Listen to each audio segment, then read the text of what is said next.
বাংলাদেশের যে পোশাক শ্রমিকগুলো আছে, সবচেয়ে বেশি নারী শ্রমিকরাই আমরা বলতে পারি যে ঝুঁকিপূর্ণ অবস্থায় আছে।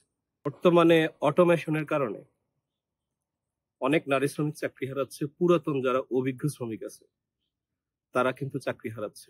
হ্যাঁ, আবার নতুনরা এসে ওই অটোমেশনেই কিন্তু তারা চালু হলেও কিন্তু সেই পরিমাণে দক্ষতা অর্জন করে প্রোডাকশনের মানটা কিন্তু বৃদ্ধি করতে পারেনি। পাশাপাশি আমাদের দেশে যে আইনগুলো আছে, সে আইনগুলো মালিকপক্ষ মানতে নারাজ। শ্রমিকদেরও অনেক অসচেতনতার বিষয় আছে। আর এই অসচেতনতার কারণটা হচ্ছে ভয়। যে আমার মালিক, আমি যদি কোনো অধিকার নিয়ে কথা বলি সেটাকে আদৌ আমাকে বাস্তবায়ন করার সুযোগ দেবে কি দেবে না। আমরা যারা ট্রেড ইউনিয়ন করি, শ্রমিকদেরকে দলবদ্ধভাবে সেভাবে অ্যাওয়ারনেস করার মতো সুযোগ আমাদের এখনো হয়নি। মালিকরাও শ্রমিকদেরকে সেই ধরনের অ্যাওয়ারনেস এর সুযোগ দিচ্ছে না। যেমন মাতৃকালীন একটা শ্রমিকের ন্যূনতম ৬ মাস যদি সে ছুটি পায়, আমরা মনে করি তার জন্য সেই ছুটিটা যথেষ্ট এবং গ্রহণযোগ্য। কিন্তু আমাদের দেশের শ্রমিকরা কিন্তু সেই ছুটিটা কিন্তু পাচ্ছে না, তারা সেটা থেকে বঞ্চিত হচ্ছে।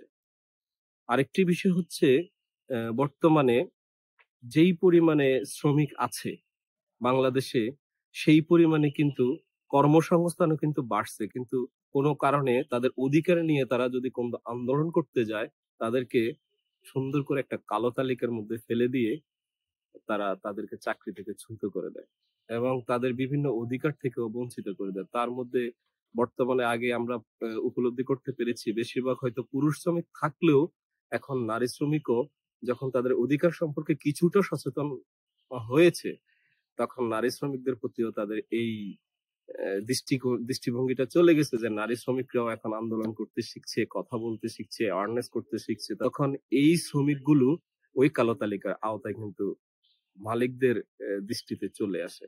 মালিকরা তাদেরকে চাকরিচ্যুত করতে বিভিন্ন কলা কৌশল অবলম্বন করে তারা তাদের উদ্দেশ্য সফল করে। তো এটাও একটা ট্রানজিশনের বিষয় আছে। আমাদের অনেক পুরাতন অপারেটর আছে যারা কিন্তু এই পর্যায়ে এসে হয়তো অটোমেশনের কারণে অনেক অভিজ্ঞতা তাদের কাছে না থাকলেও তাদের অনেক কাজের ঝুড়ি কিন্তু তাদের মধ্যে আছে। মালিকরা এই বিষয়টা যেন একটু সুদৃষ্টিকোণে দেখে এবং সরকারের প্রতি আমাদের দৃষ্টি আকর্ষণ করছি। অটোমেশনের কারণে জাস্ট ট্রানজিশনের যে বিষয়গুলো আছে সেটার জন্য একটা নীতিমালা তৈরি করে আমাদের শ্রম আইনের সাথে সংযোজন করে এটার একটা বাস্তবায়ন যদি করা হয়, আমাদের দেশের শ্রমিকরা যথেষ্ট লাভবান হবে। আশা করি মালিকরাও ভালো থাকবে, শিল্প বাঁচবে, দেশ বাঁচবে, শ্রমিক বাঁচবে।